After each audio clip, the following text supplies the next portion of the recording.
what is frogging? You've seen it in the crochet groups and you're thinking, what is frogging? How do I do that? So I think it's called frogging because you rip it. So it's like, sounds like a frog, rip it, rip it.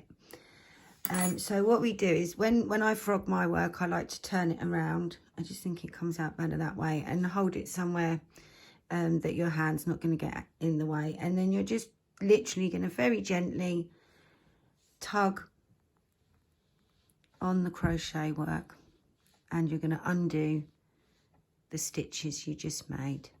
So we do this when we've made a mistake, or if you want the yarn. Sometimes I've made things and then thought, no, I want that yarn back. And just very gently undo the work, making sure that the yarn that you're taking off doesn't get tangled. Keep that tail out the end. Sometimes you'll get a little bit where you've snagged the acrylic. You can do it this way.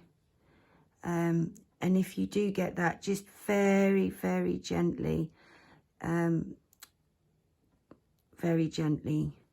of tease the yarn away.